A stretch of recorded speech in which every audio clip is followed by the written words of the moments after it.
É, né?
Boa noite, igreja.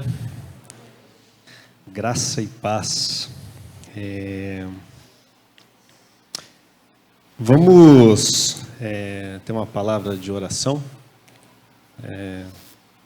Vamos orar, igreja. Senhor Deus e Pai, muito obrigado por esse dia. Muito obrigado, Deus, pela vida de cada um aqui. Obrigado por essa oportunidade, ó Deus, de estarmos aqui na Tua casa, reunidos, para Te cultuar, ó Deus. Eu lhe peço para que o Senhor nos ajude, ó Pai, através do Seu Espírito Santo, a aquietar o nosso coração, os nossos pensamentos, que a gente deixe essa semana que passou para trás. A segunda-feira, a gente deixe lá na segunda-feira mesmo, mas para que a gente esteja 100% aqui, ó Deus, Te cultuando. Não nos deixe, ó Pai, perder esse momento, o privilégio de estarmos aqui, ó Deus. Quero lhe pedir, ó Deus, para que o Senhor traga em paz aqueles que estão chegando, ó Deus. Eu lhe peço isso no nome santo e poderoso de Jesus. Amém. Meus irmãos, essa semana, na quarta-feira, é um feriado municipal.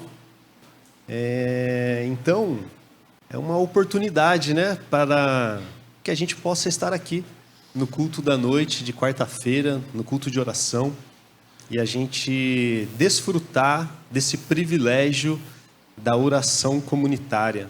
A gente aqui juntos, orarmos, tá bom? Então compareçam, tem sido um momento precioso ver a igreja cada dia mais irmãos aqui envolvidos nesse movimento de oração.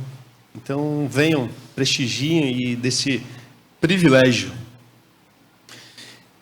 Vamos abrir as nossas Bíblias, tem um momento de leitura.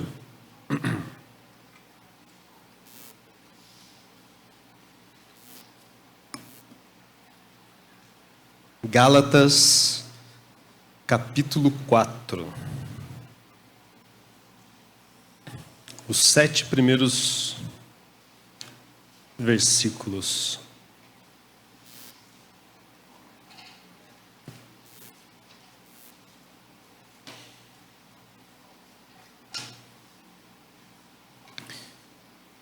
Diz assim a palavra: Digo, pois, que durante o tempo em que o herdeiro é menor, em nada difere de escravo, posto que é ele senhor de tudo. Mas está sob tutores e curadores até o tempo pré-determinado pelo Pai. Assim, também nós, quando éramos menores, estávamos servilmente sujeitos aos rudimentos do mundo. Vindo, porém, à plenitude do tempo, Deus enviou seu Filho, nascido de mulher, nascido sob a lei, para resgatar os que estavam sob a lei, a fim de que recebêssemos a adoção de filhos. E porque vós sois filhos, enviou Deus ao nosso coração o Espírito de seu Filho, que clama, Abba, Pai. De sorte que já não és escravo, porém filho, e sendo filho, também herdeiro por Deus. Amém? Queria chamar aqui a equipe do culto infantil.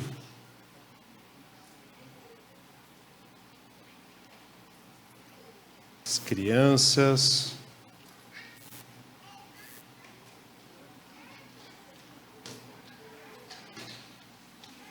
Joia.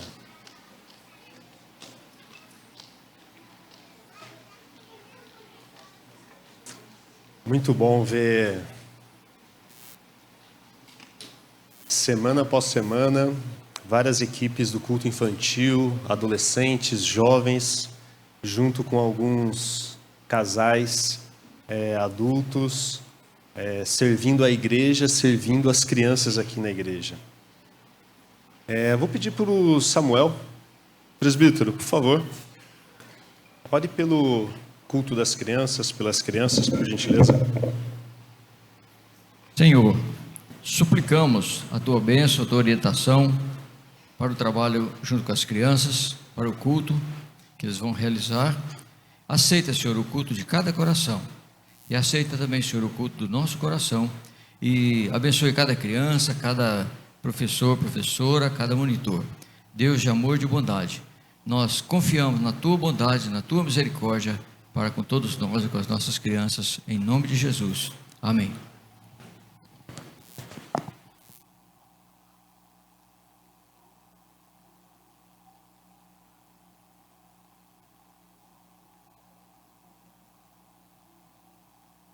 Vou chamar aqui a equipe que vai nos dirigir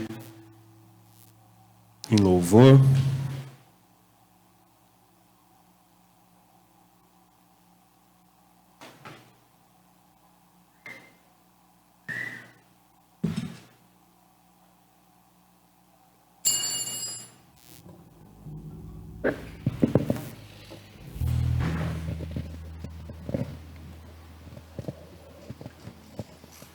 Boa noite, igreja, graça e paz.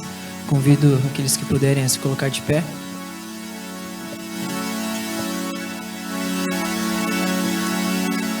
O Cordeiro de Deus é o nosso leão da tribo de Judá. E ele fez uma promessa de que ele vai voltar. E nesse dia, nesse glorioso dia, todo povo, tribo e nação louvará e glorificará o nosso Senhor Jesus Cristo, falando que Ele é o Rei soberano sobre toda a terra.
adorar ao Senhor.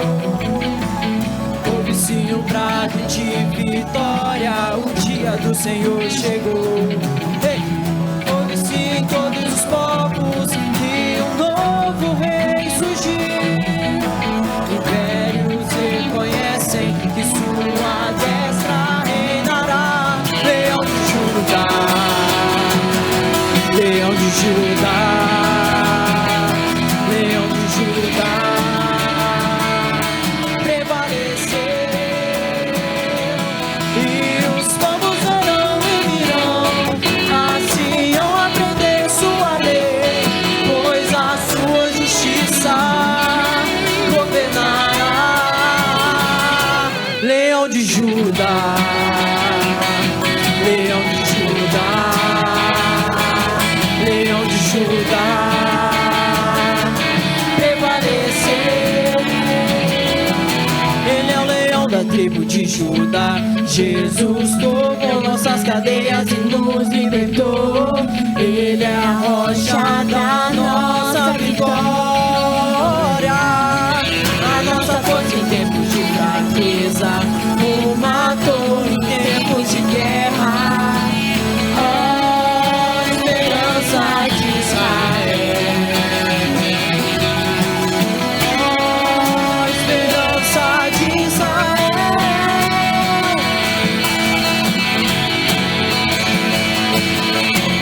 Vem com Josué lutar em Jericó, Jericó, Jericó. Vem com Josué lutar em Jericó e as muralhas subirão. Vem com Josué lutar em Jericó, Jericó, Jericó. Vem com Josué lutar em Jericó e as muralhas subirão. Suba os montes devagar, que o Senhor vai guerrear. Segue os muros para mim, pois Jericó chegou ao fim. As trombetas soarão, abalando o céu e chão. Segue os muros para mim, pois Jericó chegou ao fim. Vem com Josué lutar em Jericó, Jericó, Jericó. Vem com Josué lutar em Jericó e as muralhas subirão. Suba os montes devagar, que o Senhor vai guerrear. Segue os muros para mim, pois Jericó chegou ao fim. As trombetas soarão, abalando o céu e o chão. Segue os muros para mim, pois Jericó chegou ao fim. Pois Jericó chegou ao fim. Jericó chegou ao fim.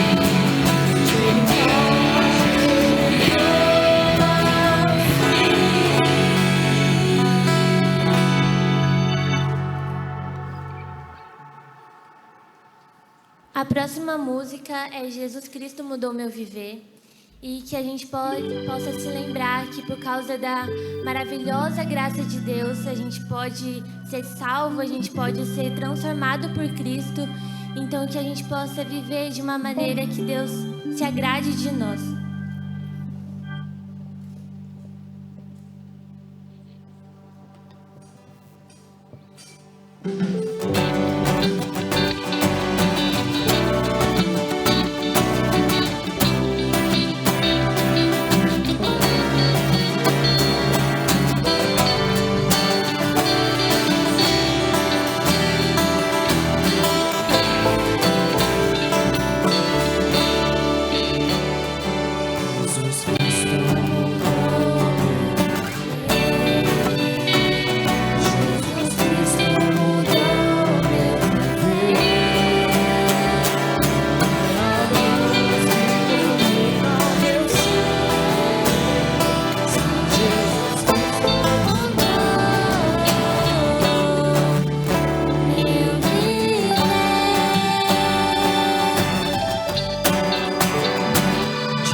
Today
de gratos louvores transbordam meu coração.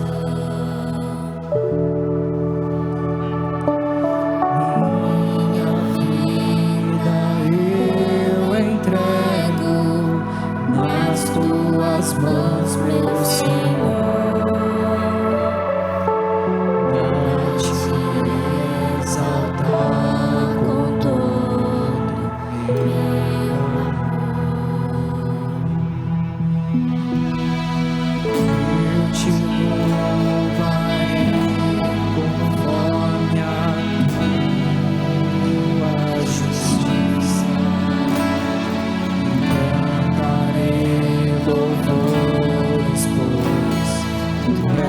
Altíssimo, celebrarei a Ti, ó Deus, com viver. Cantarei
as Tuas obras,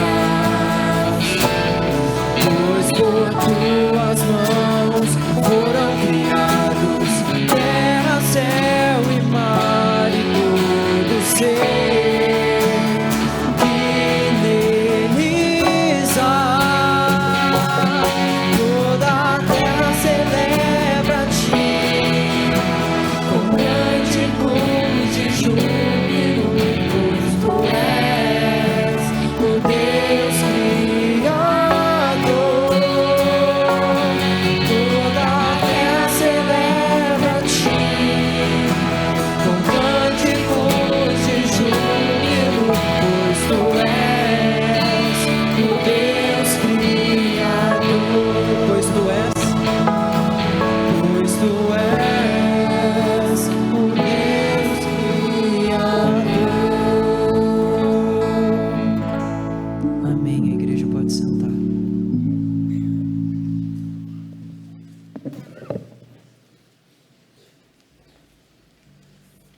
Chamar o Neto aqui. Privilégio, meu amigo, dividir esse púlpito aqui com você. Que presente de Deus para a nossa igreja, para a minha vida, a vida da minha família. Você é a Natália aqui em São José, cara. Precisava falar isso. Vamos orar? Senhor Deus e Pai, muito obrigado novamente, ó Deus. Aceite os nossos louvores, ó Pai. Quero lhe pedir agora pela vida do pastor Neto. Te agradeço, ó Deus, pela vida dele, ó Pai. Muito obrigado por esse tempo dele aqui em São José, o que ele já representa na vida dessa igreja, na vida da minha família, Pai. Quero lhe pedir, ó Deus, para que o Senhor, aquilo que o Senhor já colocou no coração dele, ó Pai, que ele esteja livre, ó Deus, dele mesmo, mas que ele seja cheio, ó Deus, com toda a autoridade do seu Espírito, ó Deus, com coragem e ousadia para falar aquilo que o Senhor já falou com ele, ó Pai. Faça dele, ó Pai, continue fazendo, ó Pai, ele como um instrumento do Senhor na vida de todos aqui, ó Pai. Eu te peço isso para a honra e glória do seu nome. No nome de Jesus, amém. Obrigado, querido. O privilégio é todo meu. Boa noite, queridos. Graça e paz, amém? Que alegria estarmos juntos, é muito bom. Eu amo ser igreja. É muito bom a gente poder fazer parte do povo de Deus. E é maravilhoso, queridos, quando nós estamos aqui e a gente vê toda a igreja cantando junto. Porque isso faz toda a diferença. É palpável a presença de Deus conosco, e porque Deus habita no meio do teu povo, e Ele habita no nosso meio, e nós podemos honrar e glorificar esse Deus, é tão maravilhoso. Como é maravilhoso! É muito bom a gente poder ter uns aos outros. E eu quero pedir que você abra a sua Bíblia, então, em Marcos. Nós estamos na série do Evangelho de Marcos. Nós tínhamos dado uma pequena pausa. Quero informar os irmãos que no domingo que vem nós vamos fazer a exposição no domingo pela manhã. Tá bom? No domingo pela manhã nós vamos estar seguindo esse texto.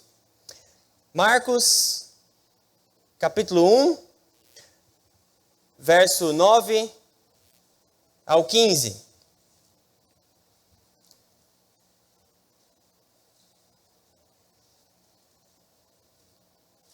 É muito bom nós fazermos isso, é muito saudável para nós como igreja. Eu sempre gosto de falar dos benefícios que isso tem para nós, pregadores, para aqueles que estão aqui à frente, para a igreja do Senhor. Isso é importante, isso é fundamental, porque nós estamos sujeitos ao texto.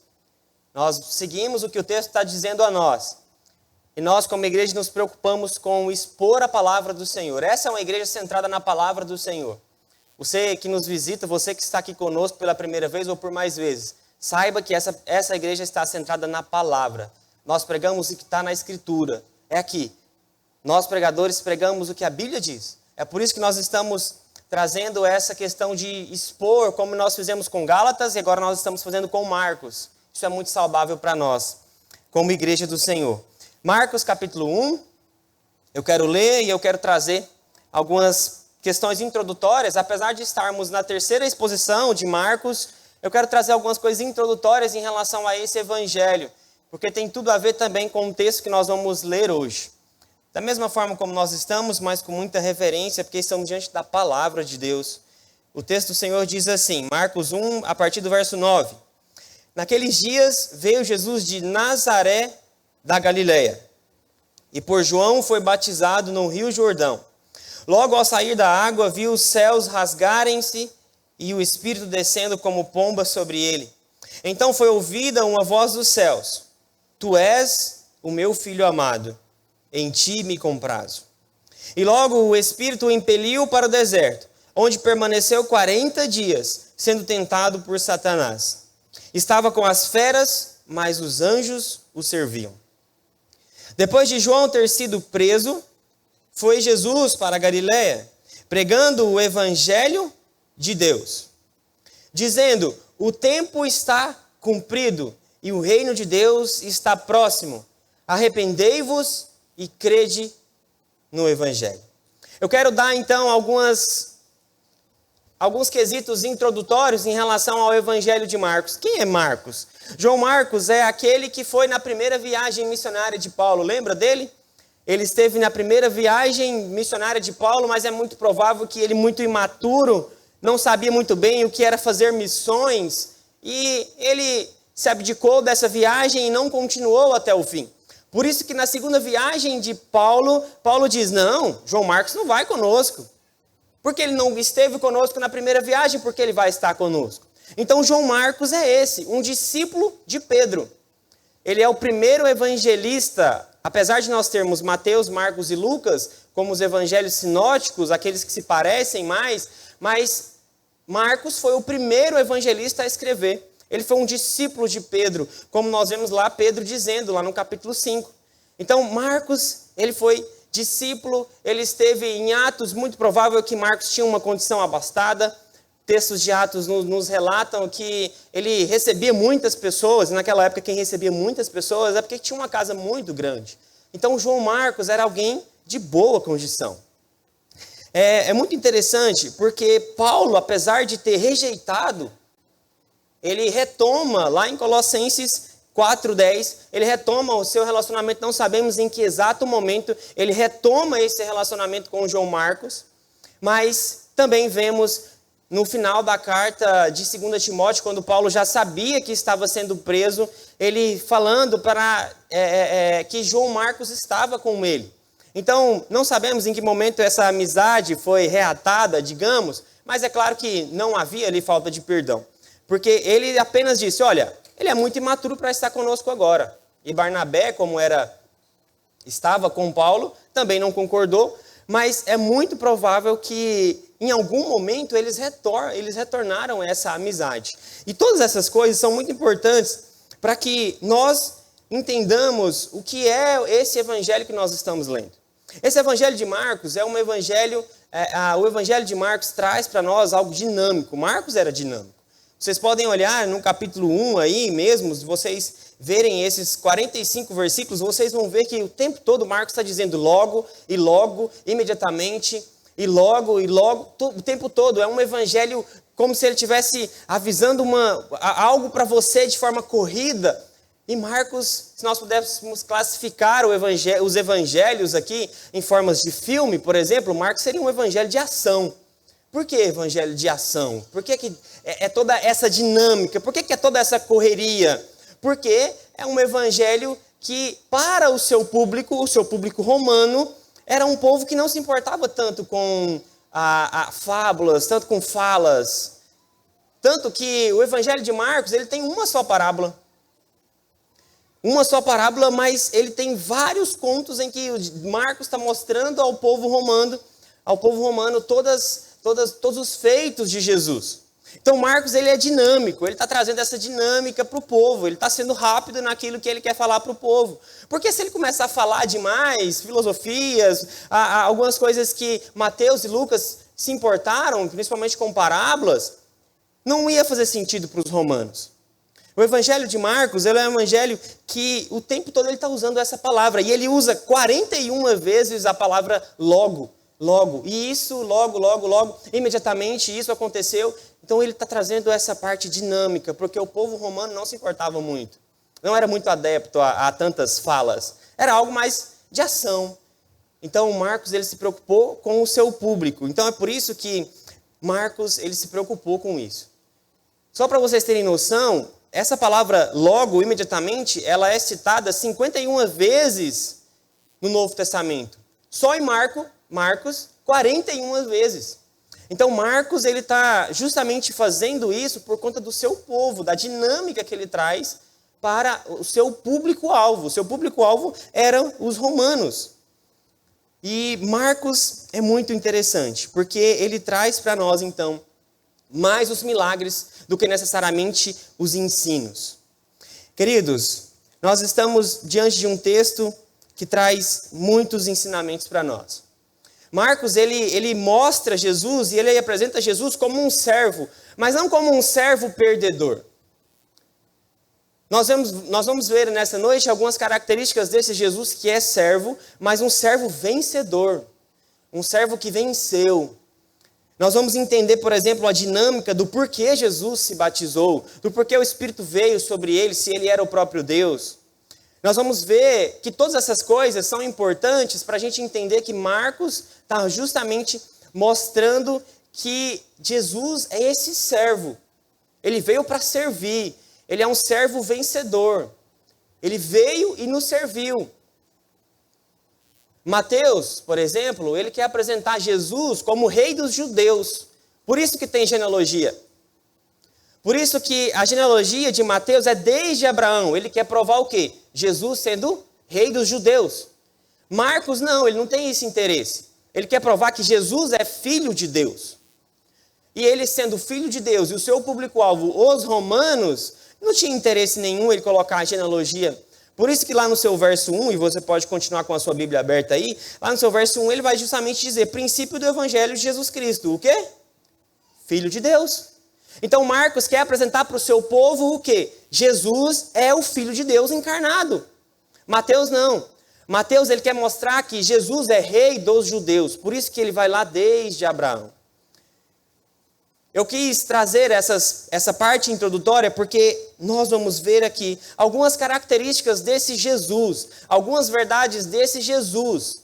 E a primeira delas que eu quero destacar, a primeira verdade que eu quero destacar aqui é que esse Jesus, que é o nosso rei, que é o nosso redentor, é o rei que é servo. É um rei que veio para servir. Os versos 9 ao 11 vai mostrar para nós tudo isso. É um Jesus que veio para servir. Nós vemos algumas características nesses versos. Nós vemos que o Senhor, ele é batizado. Nós vemos que ele demonstra aí, e ele diz que ele veio de Nazaré da Galileia. Ele diz que ele é batizado, ele diz que os céus se rasgam, o Espírito desce. E aí Deus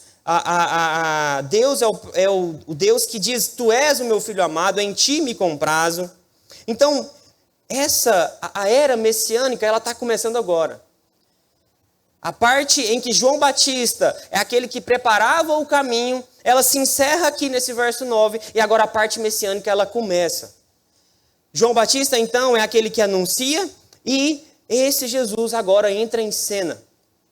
Ele entra em cena e ele é batizado, os céus se rasgam, Deus diz, tu és o meu filho, em ti me comprazo, e depois lá no verso 14, no verso 15, ele começa a pregar o evangelho.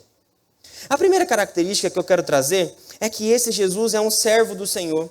Quando nós olhamos para esse texto e o verso 9 diz, naqueles dias veio Jesus de Nazaré da Galileia, ele está justamente dizendo que da onde ele veio, mas não é uma simples história para dizer da onde ele veio.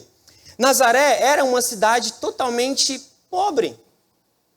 E Jesus viveu a sua infância em Nazaré da Galileia. Jesus viveu a sua infância neste local, um local pobre. Durante 30 anos, Jesus viveu aqui até o início do seu ministério, até esse momento. Ele veio de Nazaré da Galileia, que era um local pobre. Não tinha nada de glamour nisso. Nazaré da Galileia era um local pobre, era um local que não tinha nada a oferecer. Então, era totalmente uma cidade insignificante. Jesus viveu ali toda a sua infância. Ele inicia o seu ministério com 30 anos. É muito provável que ele inicie o seu ministério com 30 anos, porque um judeu somente era respeitado a partir dos 30 anos. Alguns estudiosos vão dizer que, pelo fato dele ser respeitado a partir dos 30 anos, e mesmo se ele não foi, mas a partir dos 30 anos, um judeu respeitava outra pessoa. Somente a partir dos 30 anos. Muitos acreditam que era por isso que Jesus inicia, então, o seu ministério com 30 anos. E aí o texto nos diz que ele foi batizado. O verso 9 diz que ele foi batizado. Mas por que Jesus foi batizado? Ele era o próprio Deus. Qual a necessidade de Jesus se batizar? Por que Jesus foi batizado? Jesus foi batizado porque ele se identifica conosco. Ele se identifica com o pecador. Ele é o Deus que, como nós lemos em Gálatas 4, ele é o Deus que durante o tempo pré-determinado pelo Pai, ele vem para estar conosco, ele nasce de mulher, nasce sob a lei, e ele é um rei servo. Ele se identifica com o pecador. Ele não precisava, porque se você olhar para o seu verso 4, olhe para o seu verso 4, ele vai dizer, apareceu João Batista no deserto pregando o batismo de arrependimento. Ué, João Batista prega batismo de arrependimento e agora batiza Jesus, quer dizer que ele tem pecado? Não. Aqui, João Batista, ele passa a ser somente um sujeito passivo. Ele é apenas um instrumento nas mãos agora desse Deus, que é o Deus Todo-Poderoso e que faz todas as coisas, apesar dele mesmo batizar Jesus. Mas a partir do verso 9, o que nós vemos aqui é que Jesus agora é o sujeito. João Batista, do verso 1 ao 8, é o sujeito. Agora, a partir do verso 9, Jesus é o sujeito. O João Batista é apenas um instrumento nas mãos desse Deus, que ele se identifica com o pecador, e por isso ele se batiza. Jesus nunca pecou. Jesus é o Deus que nunca pecou. E ele se identifica, então, com o pecador. É por isso que lá no verso 45 do capítulo 10, do próprio Marcos, ele vai dizer que ele veio para servir. Ele veio para servir e dar a sua vida em favor de muitos. Jesus é esse que veio para servir. Por isso que ele é um rei servo. Ele é um rei encarnado que deixou toda a sua glória para servir. Ele é um instrumento do Senhor para as nossas vidas, para que pudéssemos obter a redenção, mas ele é um rei servo. Ele veio para servir. E é por isso que, nesse momento aqui, e eu, se não me engano, Mateus ou Lucas vai dizer, mas é você que deveria me batizar, porque o Senhor está, eu que estou batizando você. Ele é um rei servo. É muito lindo ver como esse rei que é servo, que é o Deus Todo-Poderoso, veio para nos servir. William Barclay diz que esse é o momento do selo do início do ministério de Cristo. Esse é o momento em que nós vemos, e é muito verdade isso, porque é um momento de confirmação. Do mesmo jeito em que nós vemos o batismo do Senhor, nós vemos também o Espírito vindo sobre ele. Porque, vamos pensar de forma fria aqui, por que era necessário Jesus batizar e era necessário o Espírito vir? Ele não é o Deus? Mas esse é um momento de confirmação de tudo aquilo que estava pré-determinado pelo Pai. Esse é um momento de confirmação de toda a promessa do Antigo Testamento estava se cumprindo agora, nesse momento. Então, esse é o momento do selo. E o William Barclay ele vai dizer isso. É um momento inaugural. É um momento inaugural, por isso que ele lá no verso 14 e no verso 15, ele vai dizer... O tempo está cumprido. Esse é o momento. Arrependei-vos e crede no Evangelho. Então ele se batiza porque ele é um servo que se humilha. Ele é um servo que abandonou toda a sua glória. Ele é um servo que veio para amar o seu povo, veio para servir, veio para dar a sua vida. Ele é o rei servo. E esse momento, diz William Barclay também, ele está referendando o ministério de Jesus. É o momento em que a Trindade está presente aqui. Toda a Trindade está presente. Se você olhar os detalhes do texto, você vai ver que a Trindade está presente, o Espírito está presente, o próprio Jesus está sendo batizado. E o próprio Deus, após os céus se rasgarem, ele diz, tu és o meu filho, em ti me comprazo. Então a Trindade está presente aqui. E é muito provável que pela tradução...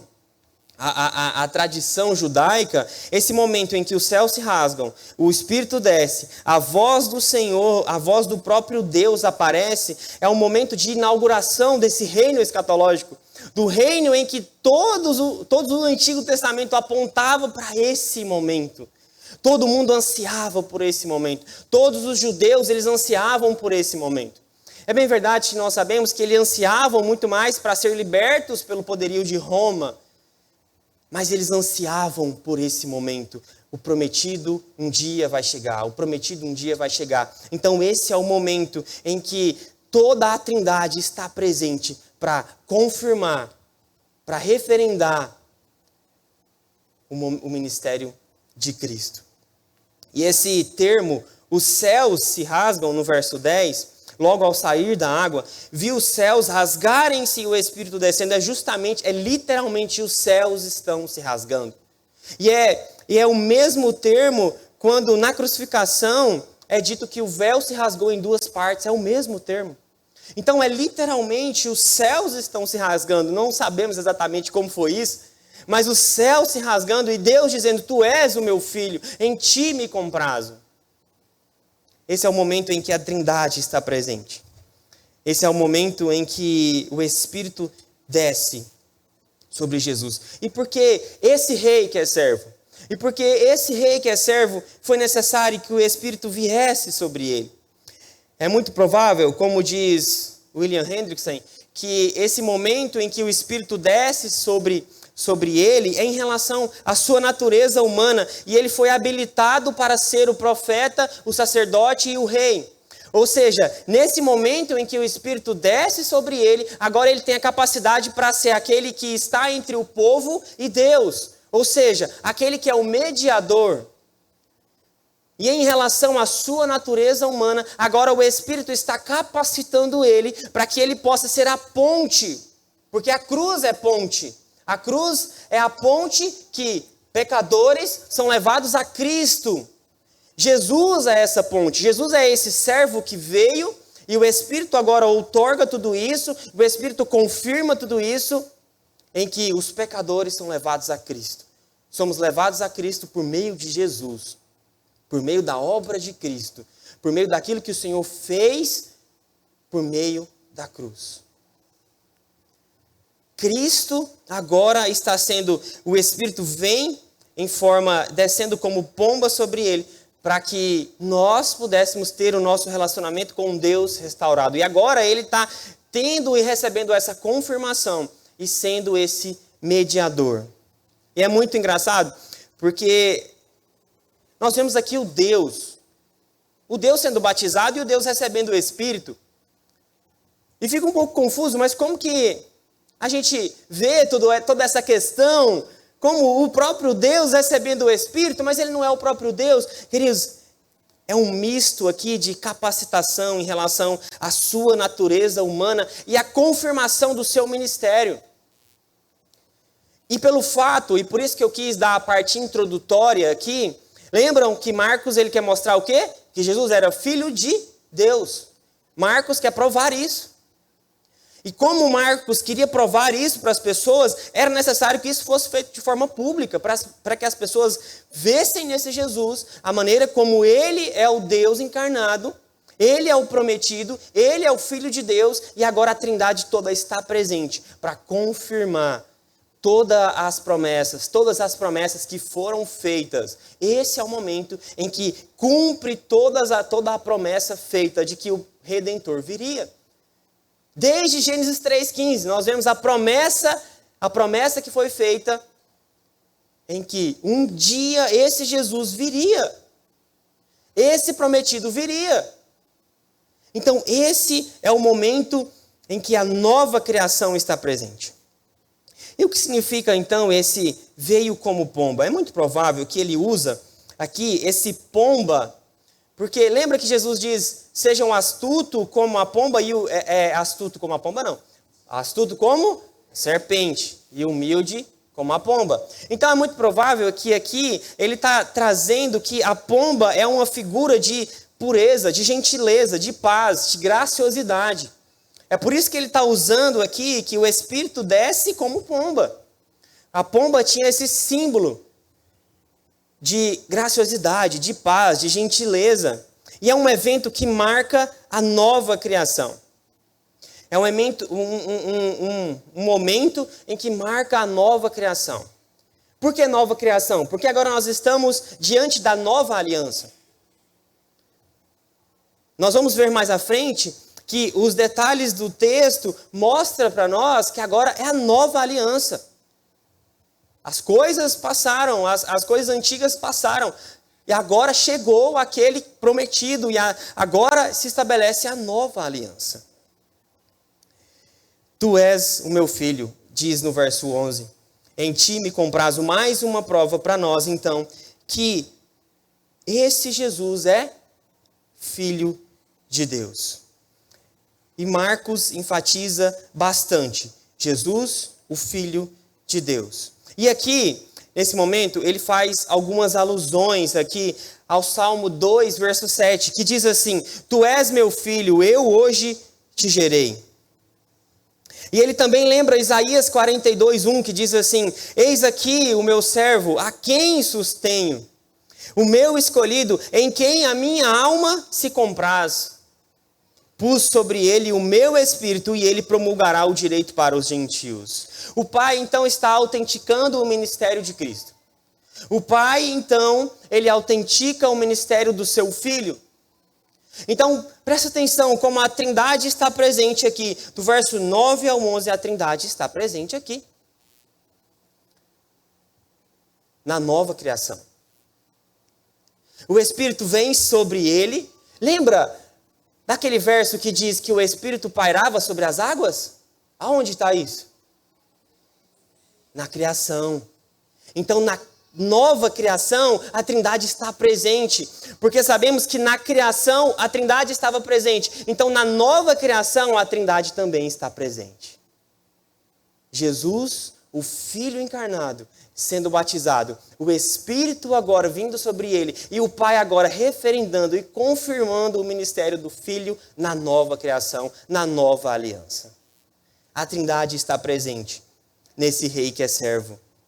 O Pai, ele autentica. O Pai que muitos autores vão dizer que se parece muito com o relacionamento de Abraão e de Isaac.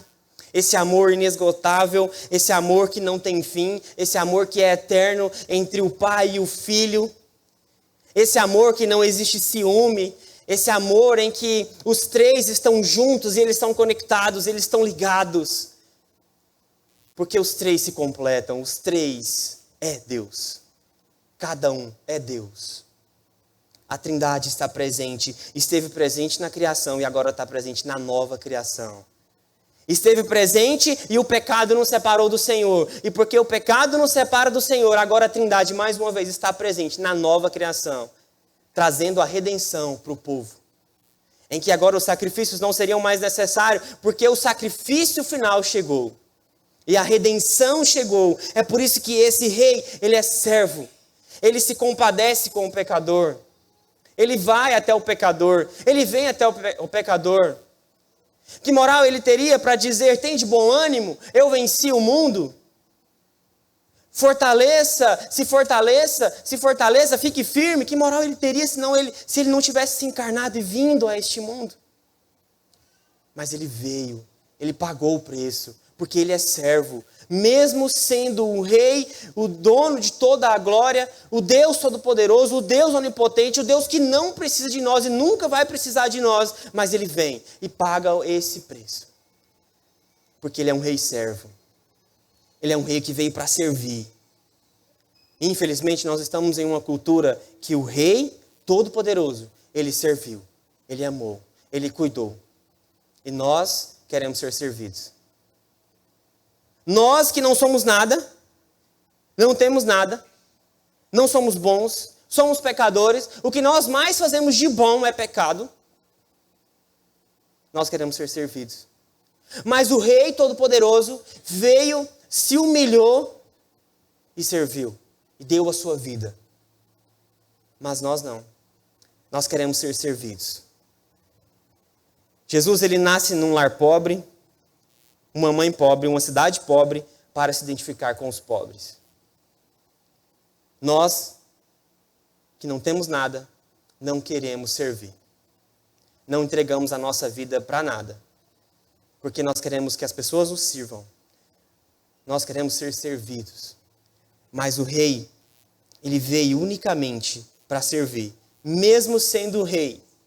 E nós não sendo nada, nós queremos ser servidos.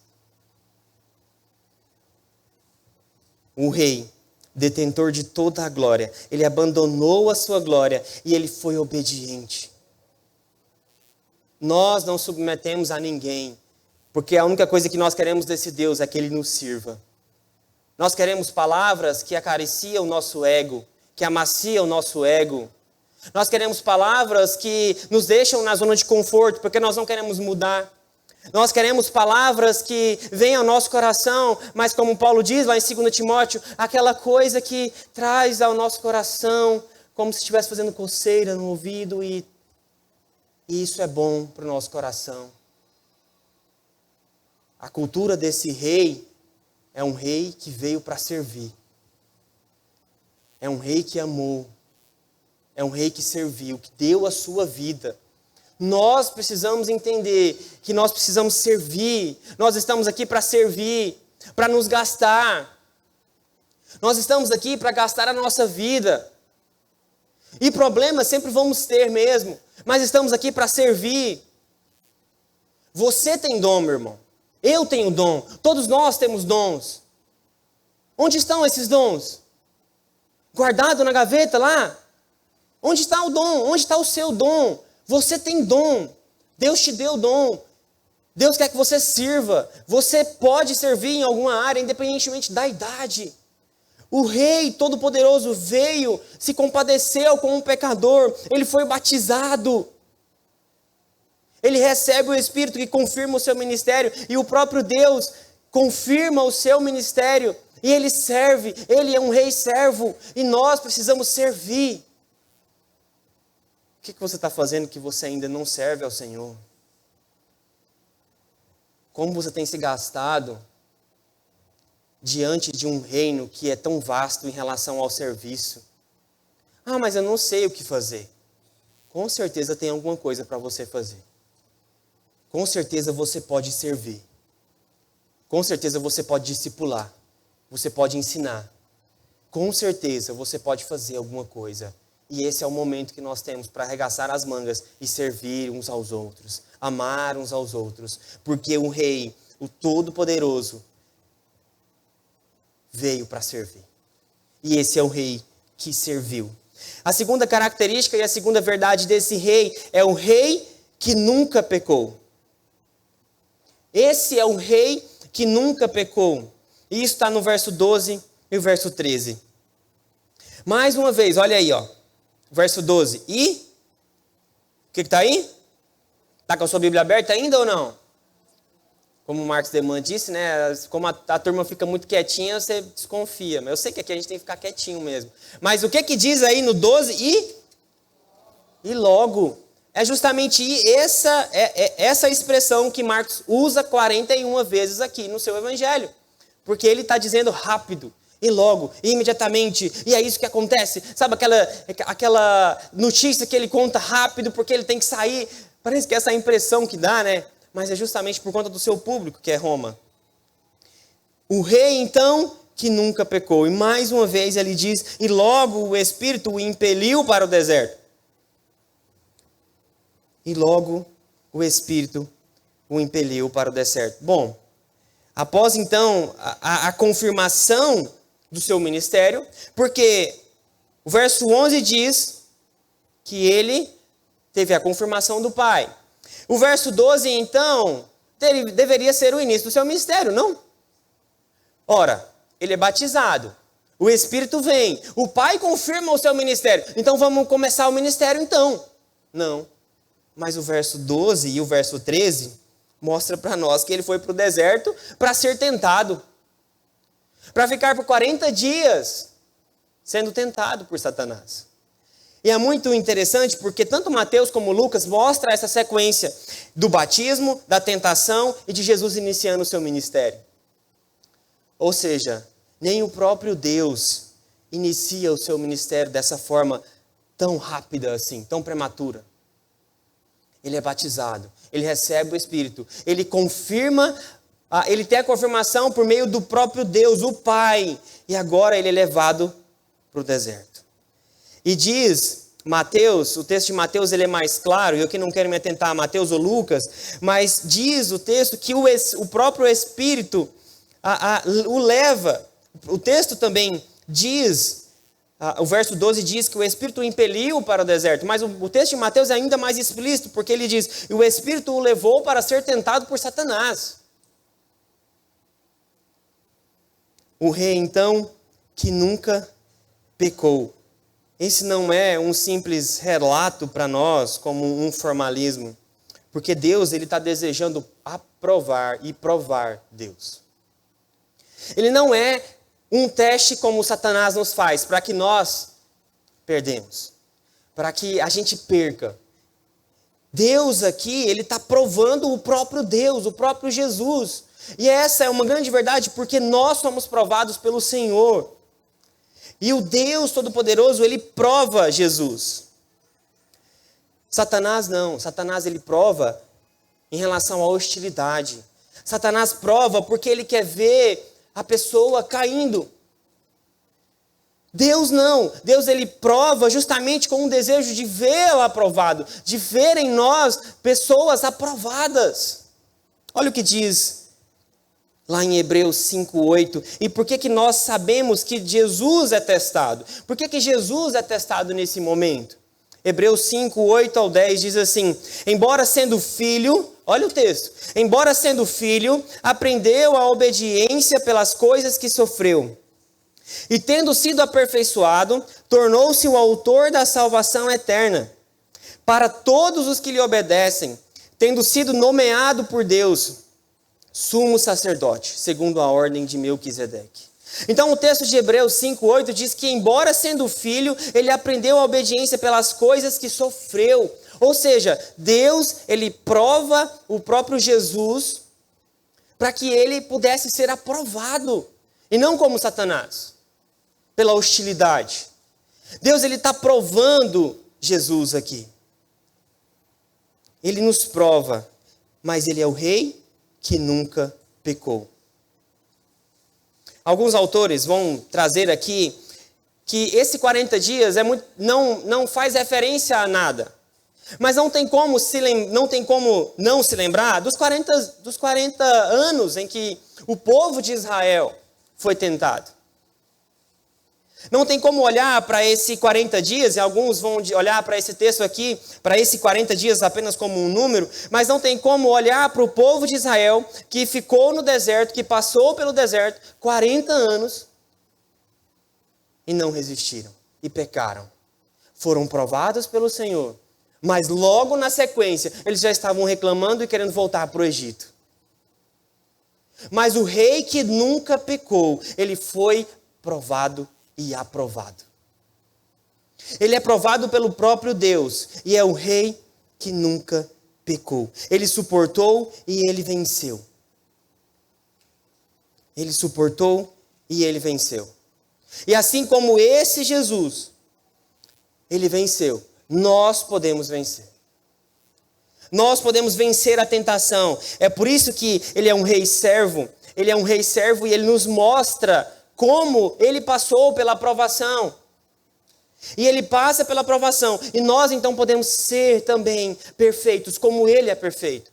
Não estou dizendo perfeição em que nós nunca vamos pecar, em que nós nunca vamos falhar.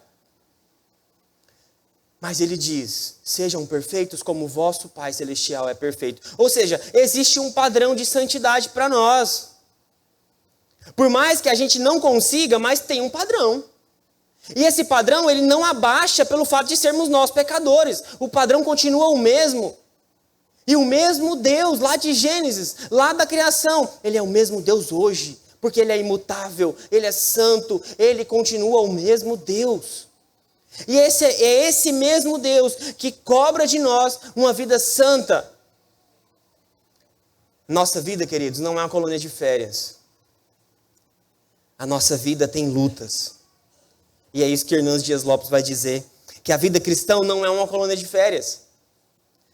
Nós somos provados o tempo todo. Deus nos prova. Deus prova o nosso caráter. Deus nos prova. O Senhor, ele não nos livra das tentações, muito pelo contrário.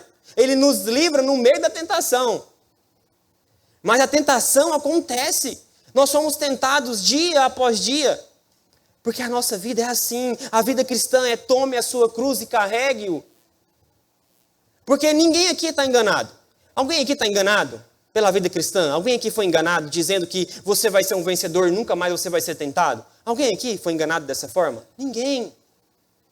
Porque a vida cristã não é um engano. O próprio diz que nós iríamos passar por aflições. Mas no meio da aflição ele estaria conosco. Deus provou e viu em Jesus, então, um caráter aprovado. E é isso que ele quer de nós, um caráter aprovado. Por isso, queridos, continuem. A luta contra o pecado é difícil, mas continue. Persista. Por mais que esteja difícil a luta contra o pecado, por mais que seja difícil segurar algumas coisas que é muito impossível aos nossos olhos, por mais que seja difícil segurar aquela tela que você quer continuar vendo, aquela pornografia que você quer continuar vendo, por mais que seja difícil, mas persista. Por mais que seja difícil abandonar o sexo no namoro, mas persista. Você é o mais que vencedor. Você pode vencer. Você pode vencer todas essas coisas. Você pode vencer a segunda olhada. Você pode vencer essa mão que está tocando onde não deveria ter tocado. Esses pés que não deveriam estar onde estão. Esse olhar. Esse coração que às vezes está em outro local, sendo que você é casado ou casada. Persista, insista.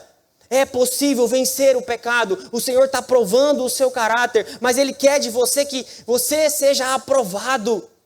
Não é como Satanás que quer que você caia no pecado. Por hostilidade, ele prova o seu caráter, porque ele quer ver em você um caráter aprovado.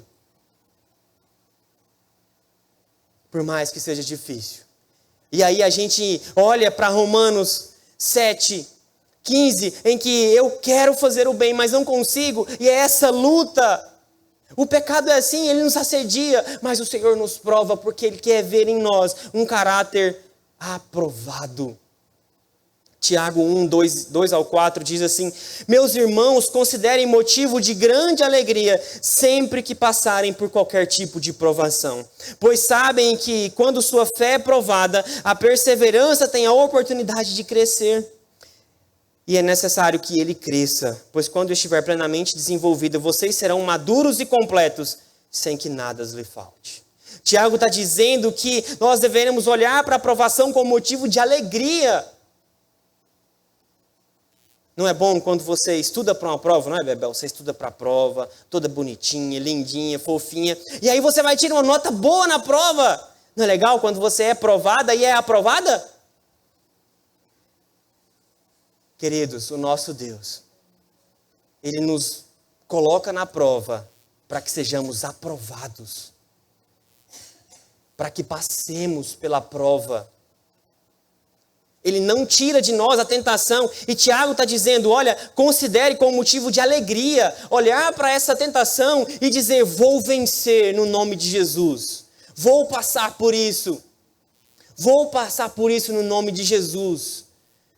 Vou passar para que o meu caráter seja transformado, porque apesar das dificuldades, não podemos desistir da luta contra o pecado, não podemos nos entregar, mesmo que seja difícil. Não se entregue ao pecado, persista, porque esse rei nunca pecou e ele deixou um padrão para nós. Sejam perfeitos como é perfeito o vosso Pai Celestial.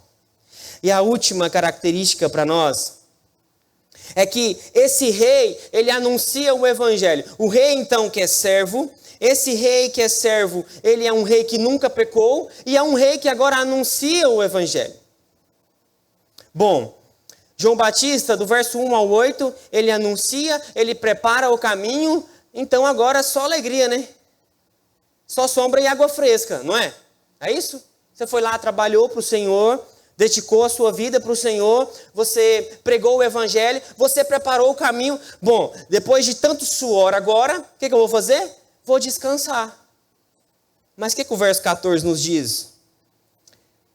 Depois de João ter sido preso. Essa é a vida cristã, queridos. É perder para ganhar. Ele faz tudo, ele prepara o caminho. E agora ele está preso. Depois de João ter sido preso, foi Jesus para a Galileia, pregando o evangelho de Deus. Isso aqui é uma prova do que seriam os discípulos. Queridos, dos apóstolos, dos discípulos de Jesus que foram ensinados por ele durante os 3 anos de ministério de Jesus aqui nessa terra, somente João morreu por velhice. O resto, pescoço cortado, morto de cabeça para baixo na cruz, porque não era digno de morrer como Jesus. Então isso aqui é uma prévia para nós do que é a vida cristã. E do que seria o discipulado, do que seria a perseguição, como nós temos visto na escola dominical em Atos. Se você não tem visto para a escola dominical, venha, acorde cedo e venha. Cedo não, 10 horas, você consegue dormir até um pouco mais tarde e vem. Queridos, Romanos 8:36 diz assim, por amor de ti, somos entregues à morte o dia todo. Fomos considerados como ovelhas para o matador. É esse o discipulado, queridos. É tomar a sua cruz. É uma prévia daquilo que viria. É uma prévia de toda a perseguição daquilo que viria. E essa é a realidade dos discípulos de Cristo. Mas nós sabemos que nem mesmo a morte nos separa de Jesus. Nem mesmo a morte. Então, depois do batismo de João Batista, agora o deserto fica para trás, o foco fica para trás, agora o ministério é a pregação de Jesus. Vocês vão ver na sequência aí, que agora ele começa a chamar os discípulos, ele começa a curar as pessoas, porque agora esse foco fica de lado, ele fica para trás. E agora é a pregação do evangelho. E aí o texto diz para nós, muito interessante, um detalhe bem interessante, olhe para o seu texto aí. Ele diz assim, depois de João ter sido preso. Por que ele destaca para nós que João foi preso e logo na sequência Jesus começa a pregar? É muito provável aqui que ele está dizendo justamente a ideia que a nova aliança, ela começa a partir de agora. Ou seja, o último profeta que prenunciou Jesus é João Batista. O último profeta que prenunciou Jesus, que prefigurou esse caminho, que preparou o caminho, é João Batista. Então, depois dele ter sido preso, agora começa um novo ciclo, a nova aliança. Então, o Antigo Testamento, todas as promessas, ele se encerra nesse momento e Jesus agora vai para Galileia e começa a pregar o evangelho, porque a nova aliança agora chegou. O novo tempo chegou. É por isso que no verso 15, no final, ele diz, o tempo está cumprido. Então, esse não é um simples detalhe do texto que o autor está contando para nós uma história. Nós precisamos ficar bem atentos a cada detalhe do texto. Por isso que ele diz, depois de João ter sido preso. O último profeta que anuncia Jesus, ele agora fica para trás. E Jesus agora começa a nova aliança, a pregação do evangelho e das boas novas. O último profeta agora está preso. E o que deveria vir, chegou.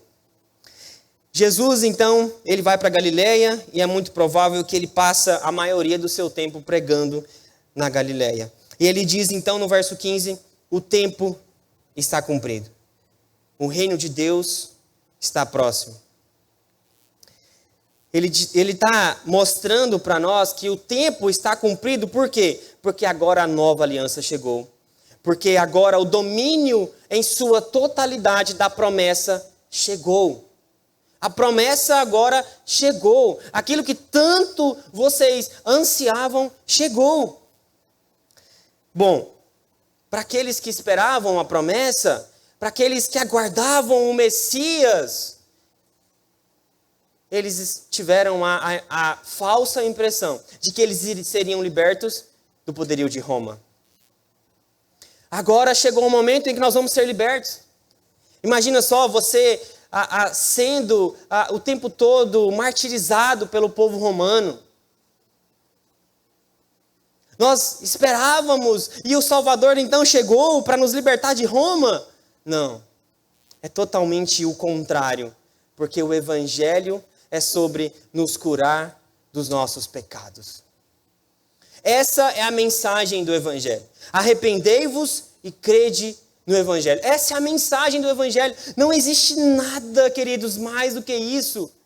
Quando nós pregamos o Evangelho, nós pregamos sobre arrependimento. A mensagem do Evangelho é sobre arrependimento. Jesus não veio aqui para nos estabelecermos e para que a gente pudéssemos ter uma estabilidade financeira, uma boa casa, apesar de podermos ter essas coisas e Ele nos abençoou com essas coisas. Mas Ele não veio para nos dar isso.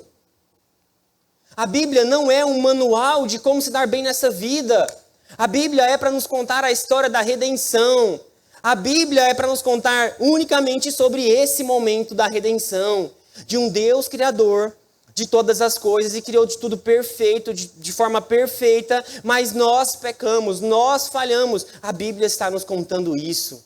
A Bíblia está nos contando que esse rei é um rei que veio para anunciar a mensagem de arrependimento. A mensagem de arrependimento. Por isso que ele diz, arrependei-vos e crede no Evangelho. E o Evangelho é sobre isso. O Evangelho fala em Mateus, não em Lucas, em Marcos, mas ele fala sobre dar outra face. Ele fala sobre amar os inimigos. Ele fala sobre orar pelos que te perseguem. Quando Jesus é questionado aqui, no próprio Evangelho de Marcos, sobre a questão dos tributos, ele diz, dá a César o que é de César. Ou seja, então aquela falsa esperança em que Roma, em que os judeus tinham para ser libertos por Roma, é quebrado nesse momento. Porque ele diz, arrependei-vos e crede no Evangelho. Ele diz, arrependei-vos e crede no Evangelho. E essa é a mensagem do Evangelho. A mensagem do Evangelho é sobre perca. A mensagem do Evangelho é sobre um reino que é diferente de qualquer coisa dessa vida. É diferente de qualquer coisa dessa terra. É sobre perca. O Evangelho é sobre perder. Perder a vida para ganhar. É sobre dar a outra face. Essa é a mensagem do Evangelho. O Evangelho não é sobre a nossa justiça própria. O Evangelho não é sobre os nossos méritos. O Evangelho é sobre a mensagem que diz: arrependei-vos e crede no Evangelho. Arrependei-vos e crede no Evangelho. E a nossa caminhada cristã é justamente composta por esses dois elementos fundamentais. Ou seja, arrependimento e fé. Porque nós nos arrependemos dos nossos pecados, mas nós cremos no Evangelho. Arrependei-vos e crede. São dois elementos que caminham juntos. Nós arrependemos e agora nós cremos nesse Jesus que nos libertou do império das trevas. Eu me arrependo dos meus pecados. Eu reconheço que sou pecador. E agora eu creio nesse Jesus que pode me libertar. O Evangelho é sobre esses dois elementos que caminham juntos. E um coração humilde é aquele que reconhece que foi resgatado. Um coração que é humilde, ele é um coração arrependido. Um coração humilde, ele se arrepende, mas ele crê no poder salvífico do Evangelho. Ele crê, ele arrepende e ele crê. Por isso que 1 Pedro 5,5 vai dizer: porque Deus resiste aos soberbos, contudo aos humildes concede a sua graça. É a mensagem sobre arrependimento. E Marcos está trazendo para nós aqui uma fé que é atitude. Uma fé que é uma resposta. Nós cantamos aqui: Jesus Cristo mudou o meu viver. Ou ele mudou, ou ele não mudou. Ou você precisa entender que a sua conversão é real ou não é real. Porque o Evangelho muda. O Evangelho é sobre arrependimento. O Evangelho é sobre um Deus que está dizendo: arrependei-vos e crede no Evangelho. Ou muda ou não muda. Ou você está de um lado ou está de outro. Porque o Evangelho é uma resposta que nós damos ao Senhor. O Evangelho não é algo místico. A fé não é algo místico. A fé não é algo subjetivo. A fé é uma mudança de atitude. Por isso que é arrependei-vos. A fé é sobre uma mudança de caráter. Por isso que quando você fala que tem fé em Jesus, e é o que João vai dizer, mas não ama o seu irmão, você não está tendo fé. Porque o Evangelho é sobre mudança. Por isso que as duas palavras caminham juntas. É sobre se arrepender e crer no Evangelho. Talvez você que está aqui nessa noite precisa repensar a sua conversão. Porque o Evangelho é sobre arrependimento. É sobre crer no Evangelho. É sobre essa fé que traz mudança. Os nossos atos precisam mostrar que nós realmente somos arrependidos dos nossos pecados. Os nossos atos precisam mostrar que o Senhor nos alcançou, que o Evangelho nos alcançou, que eu tenho um caráter transformado, que eu tenho uma língua transformada, que eu tenho um coração transformado, que eu tenho um coração arrependido. O Evangelho precisa mostrar isso, e a sua atitude precisa mostrar que você é um arrependido e você crê em Jesus. Queridos, o Evangelho é sobre mudança. Se o Evangelho não causou mudança em você, é porque você não se arrependeu e você não tem fé em Jesus. Porque o Evangelho traz mudança. E quando a gente fala de mudança, quando nós falamos de mudança, nós sempre lembramos de alguém.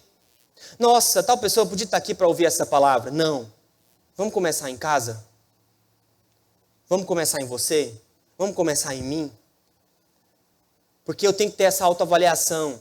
Nós, como igreja do Senhor, precisamos ter essa autoavaliação. Sem olhar para nenhuma outra igreja. Vamos olhar para nós como igreja. O que o Evangelho está causando em nós? O que o Evangelho mostra que somos arrependidos? Será que o Evangelho mostra que nós somos arrependidos? Que nós nos arrependemos dos nossos pecados? Que nós temos fé em Jesus? Será que o Evangelho mostra que nós nos arrependemos? Será que você tem um caráter transformado? Porque a igreja está se tornando o curioso lugar que foi amada e não ama. Que foi perdoada por Jesus, mas não perdoa. Que foi alcançada por missionários, mas não faz missões. Que foi adotada, mas não adota. A igreja se tornou o curioso lugar que foi perdoada e não perdoa. Que evangelho é esse, queridos? Que evangelho é esse que não traz nenhuma mudança de vida? Que evangelho é esse que não traz arrependimento?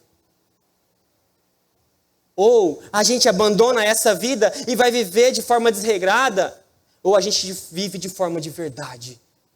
Porque se isso não é real para você, você precisa ouvir essa mensagem. Arrependa e creia no evangelho. Que evangelho é esse que não causa mudança? Ou nós estamos perdendo tempo aqui, ou a gente vive esse evangelho de forma real. Que vida é essa que está sendo gasta, que não é em prol do evangelho, que não é em prol de arrependimento, que não é em prol de uma mudança? Que evangelho é esse que nós estamos vivendo, queridos? Que evangelho é esse? Que evangelho é esse? Que evangelho é esse? Porque se nós dizemos que nós cremos nessa mensagem, a nossa atitude precisa demonstrar que nós cremos nisso. Por isso que arrependa e creia. Esse rei que foi servo, esse rei que nunca pecou, ele é um rei que anunciou o evangelho.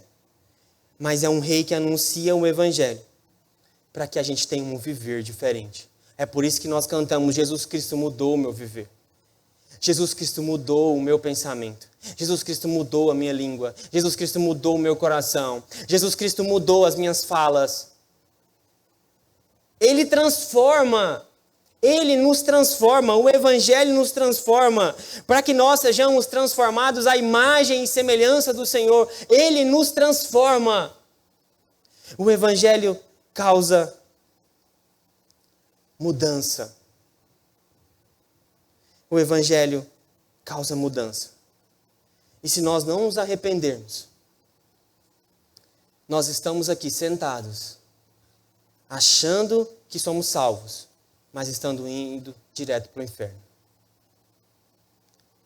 Se não tiver arrependimento, se não tiver fé, que é mudança de vida, que é mudança de caráter, nós estamos aqui lindos, fofinhos e cheirosos, achando que estamos indo para o céu, mas indo direto para o inferno. Por isso que a mensagem do evangelho é sobre arrependimento e crer no evangelho. Baixe sua cabeça, vamos orar. Pai de amor, Deus querido, mova o nosso coração para uma vida santa. Precisamos ser santos, assim como o Senhor foi e é santo. O Senhor quer de nós corações moldados e transformados. O Senhor quer de nós corações que são transformados cada dia mais à sua semelhança. Mas infelizmente, Deus, nós estamos vivendo como se nós não temêssemos o Senhor.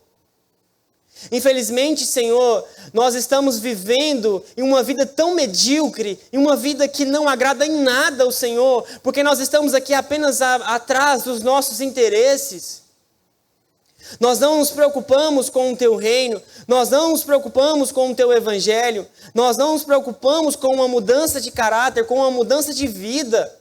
Nós estamos unicamente preocupados em que o Senhor nos sirva, em que sejamos bem-sucedidos nessa vida. E para isso não importa se nós somos santos ou não. E para isso não importa se somos transformados ou não. Pai, em nome de Jesus, o Teu evangelho, quando ele alcança um coração, ele encontra um coração que muda, que é transformado. Por isso, Senhor, encontre em nós nessa noite verdadeiros adoradores, que estão aqui em espírito e em verdade, que estão aqui porque realmente querem ter uma vida transformada pelo Senhor, que estão aqui porque realmente querem ter uma vida santa, uma vida que se pareça com o Senhor. Senhor, nos mova como igreja para que sejamos uma igreja que perdoa, que ame aquele que é difícil, uma igreja que faz missões, uma igreja que pensa e sonha com missões, uma igreja que pensa no Evangelho. Senhor, nos mova para isso, porque o Senhor nos perdoou, nós somos perdoados pelo Senhor, e por que não perdoar o nosso próximo? Pai, talvez tem pessoas aqui que olham para outros irmãos e nem enxergam como irmãos. Mas nós queremos que o Evangelho cause uma mudança em nós. E o Evangelho precisa nos transformar. Por favor, Senhor, nos mova para uma vida santa. Nos mova, Senhor, para isso. Em nome de Jesus que nós pedimos e nós te exaltamos nessa noite. Amém. Você quer falar sobre a sucessão?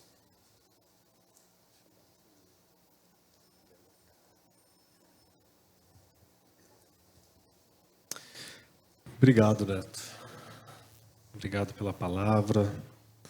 Obrigado pelo lembrete. Eu queria chamar o Deman para você orar, encerrando esse culto. Aí, na sequência, o Neto impetra a bênção. Eu aprendi uma expressão com o Paulo e o Pedro. Ele dizia que, filhos da Liamar e do Espírito de Samuel, ele dizia que a gente foi feito para olhar para o umbigo do outro, né? É interessante isso, porque quando a gente aplica isso, a gente realmente vai servir o outro. A gente vai buscar uma vida de santidade, porque como Hebreus diz, né? Sem santidade ninguém verá a Deus. A gente vai ser santo, não para a gente ver a Deus, mas para que o outro veja Deus em nós. Muito bom.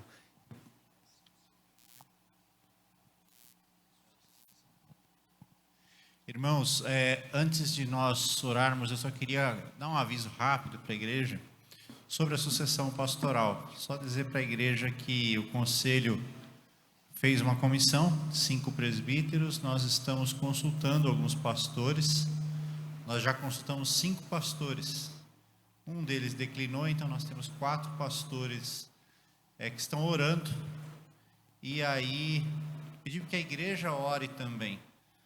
A igreja tem que orar pelo nosso próximo pastor, para que Deus toque o coração do homem certo. Não é quem nós queremos, é quem Deus quer. Então eu pedi que a igreja ore, nós estamos consultando esses pastores. Obviamente a gente não vai falar nomes, porque eles têm uma igreja. Se a gente fica falando, pode causar um problema lá na igreja dele. O pastor não quer mais ficar aqui. Mas estamos consultando esses nomes. Então pedi que a igreja ore, não só o conselho, mas todos nós oremos para que Deus indique a pessoa certa para nós. Vamos orar? Sentados como nós estamos. Senhor nosso Deus, muito obrigado por esse culto, muito obrigado, Pai, pela palavra que nós ouvimos. Muito obrigado, Senhor Deus, pelo desafio que o Senhor colocou para nós nessa noite, de uma vida santa, de uma vida reta, de uma vida que honre o Teu nome, Senhor Deus. Nos ajuda, Senhor, como igreja, a caminharmos nessa vida, a renovarmos os nossos votos, Pai, e a sempre estarmos buscando Te agradar. Nós vamos agora, Senhor, para uma nova semana onde nós vamos enfrentar o mundo, onde nós vamos estar com pessoas que não Te conhecem. Dá que cada um de nós reflita a Tua glória. Dá que cada um de nós possa ter a ousadia e coragem de falar de Jesus para essas pessoas. Nos faz, Senhor Deus, instrumentos Teus para levar salvação àqueles que não Te conhecem. É isso que nós Te pedimos, que o Senhor abençoe e proteja o Teu povo, Senhor Deus, abençoe o Teu povo nessa nova semana. É isso que nós Te pedimos, com o perdão dos nossos pecados, no nome de Jesus. Amém.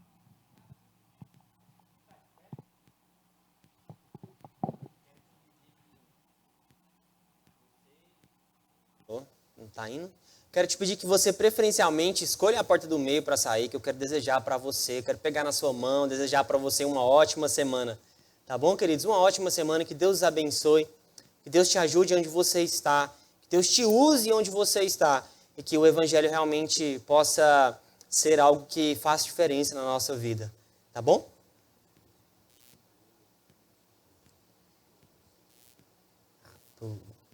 Dona Zélia e Pedro, né? Tá bom. Queridos, quer falar, Carol? Tá bom, nós vamos ter um bolo aqui e um sorvete em comemoração aos nossos irmãos queridos, Dona Zélia e o seu Pedro, que estão conosco aqui. Obrigado pela presença de vocês conosco aqui. 50 anos de casados. É isso? Que bênção. Que Deus os abençoe, queridos, e que Deus realmente possa te usar e que o Evangelho transforme cada vez mais o nosso coração. Amém? Vou impetrar a bênção nesse momento. Que a graça e a paz do nosso Senhor e Salvador Jesus Cristo, o amor de Deus Pai e as ternas consolações do Espírito Santo de Deus esteja repousando sobre a sua vida e sobre todo o povo de Deus, espalhado por toda a terra, hoje e até a volta gloriosa do nosso Senhor e Salvador Jesus Cristo. Amém.